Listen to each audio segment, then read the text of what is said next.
Are you feeling stuck with your Catalan progress lately?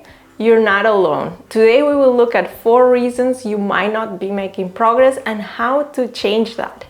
I hope you will like this video. Thanks a lot to my Patreons. If you want to have more Catalan content, you can go to Patreon and become a patron for €5 a month. And you will get exclusive videos with double subtitles, Catalan and English. This video will be in Catalan, but you can activate subtitles below using the settings on YouTube, and you can choose either to activate them in Catalan or English. You can watch the video several times, first maybe with English subtitles and then in Catalan if you're having trouble understanding everything. I hope you will like it, and if you're ready, let's get started.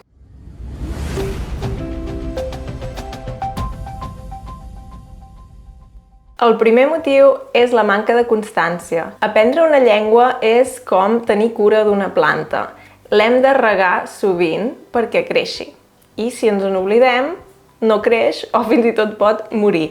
No és tan extrem amb els idiomes, però sí que és veritat que si passem un temps sense aprendre una certa llengua, oblidem moltes paraules, etc. Llavors, és molt important ser constant. Com ja he dit molt sovint, m'encanta el llibre Atomic Habits, Hàbits atòmics en català, i bàsicament gràcies a aquest llibre em vaig adonar que fins i tot si hi dedicava 10 minuts al dia, o potser 5 minuts, o potser 15 minuts, poc temps, un temps atòmic, entre cometes, podia arribar a millorar molt. I aquesta constància és molt important.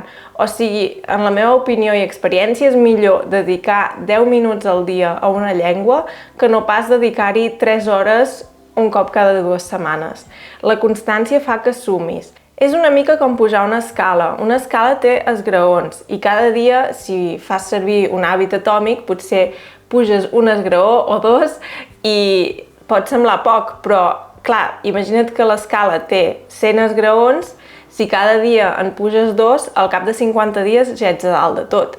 És una escala metafòrica, evidentment, però crec que aquesta imatge et pot ajudar a adonar-te que fins i tot els petits passos poden tenir un impacte molt important. I per tant, ja et dic, crec que la constància és clau. El segon motiu és no parlar prou.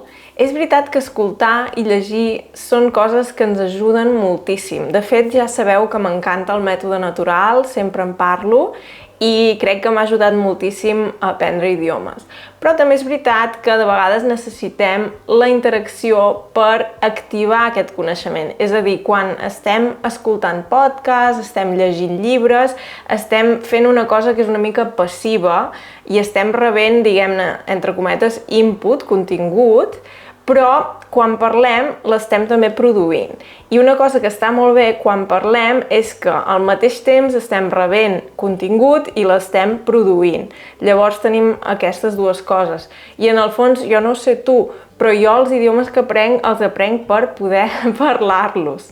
Molta gent em diu, Laura, però és que no tinc amb qui parlar. O, mira, Laura, és que allà on visc jo és impossible trobar professors de català. Fa anys us hauria donat la raó i us hauria dit, és veritat, en moltes ciutats, en molts pobles, serà molt difícil trobar un professor de català. I sí, perquè fa uns anys era veritat, però ara ja no és veritat, perquè podeu trobar un professor de català en línia i només necessiteu una bona connexió a internet. El meu home aprèn català a italki i tu també ho pots fer. Jo fa molts anys que utilitzo la plataforma, de fet ja en fa 10, i l'he fet servir sobretot per aprendre rus, però també l'he fet servir en algunes ocasions per aprendre francès o suec. I com pots veure, hi ha molts professors de català. El que més m'agrada d'italki és la flexibilitat. Ets tu que decideixes quan fas classe i de quins temes vols parlar. Depèn molt de la teva situació.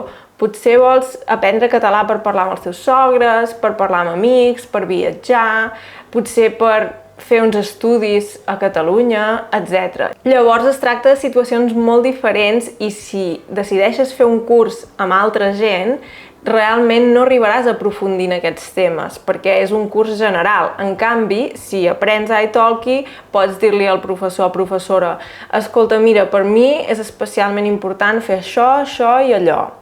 Llavors és molt més personalitzat. Una cosa que està molt bé d'italki és que pots escollir tu, el professor o professora, i pots veure quin estil t'agrada més o quin preu s'adapta més a les teves necessitats. Hi ha classes per a totes les butxaques i només pagues per les sessions a les quals vas, per tant, no hi ha una subscripció. Per tant, per exemple, si ara te'n vas de vacances durant un mes i mig, o el que sigui, o estàs malalt, o el que sigui, no has de pagar, perquè no estàs fent classes. I per mi, que viatjo bastant, em va molt bé que puc realment reservar la classe si sóc a Suïssa, si sóc a Alemanya, si sóc a Catalunya, tant és on sigui, si tinc temps i connexió a internet, puc reservar la classe. Si vols millorar el teu català, t'animo a registrar-te a italki gratuïtament i reservar la primera classe. A més, si utilitzes el meu codi, rebràs 5 euros de descompte per una classe d'almenys 10 euros. I res, espero que t'agradi tant com a mi. Jo ja et dic que faig servir italki des de fa 10 anys i n'estic molt contenta. El tercer motiu és la por de cometre errors. Molts de nosaltres tenim por de cometre errors. De fet, jo de vegades, com que em passo el dia parlant alemany, de vegades oblido paraules fins i tot en català o en castellà, o de vegades m'adono que el meu anglès ja no era com era abans, que ja no tinc el nivell que tenia. Per què? Doncs perquè em passo el dia parlant alemany, parlant francès, i crec que és normal cometre errors. Crec que hem d'aprendre a acceptar els errors i veure que són part de l'aprenentatge, i de fet jo me n'adono que quan parlo amb algú que ha après català i que té una mica d'accent o que fa alguns errors, em sento molt orgullosa d'aquesta persona, perquè penso, quin esforç que ha fet i se'n surt prou bé i comunica bé, etc. Llavors, quan sento una persona que parla català entre cometes, amb accent o entre cometes no del tot bé, jo no penso, aquesta persona ho ha fet molt malament. No, penso, ostres, quin mèrit, ha estat aprenent aquesta llengua i la parla força bé. Llavors crec que hem de canviar aquesta mentalitat, perquè moltes vegades la gent quan ens sent parlar amb accent potser fins i tot pensa, ostres, doncs, és difícil aprendre aquesta llengua i aquesta persona ho ha fet molt bé. I crec que hem de pensar així. O fins i tot si estem començant i no ho fem molt bé, és que fins i tot si algú em diu moltes gràcies, de res, adeu, i veig que aquella persona acaba d'arribar a Catalunya o el que sigui, penso, ostres, gràcies per l'esforç. I és un esforç molt petit dir gràcies i adeu. Però és que hi ha gent que no fa ni aquest esforç. Llavors crec que està bé adonar-se que els errors formen part de l'aprenentatge i que si no tenim por aprendrem més ràpid. El número 4 és poca connexió emocional amb la llengua. Ja sé que molts de nosaltres pensem, jo sóc molt racional i no necessito les emocions. Però les emocions tenen un paper primordial en l'aprenentatge. I ara m'imagino que deveu pensar, i com ho faig per connectar la llengua amb les emocions? Doncs hi ha diverses maneres de fer-ho. Fes amics en català. Sé que no és fàcil, però una amistat és una font inesgotable d'emocions.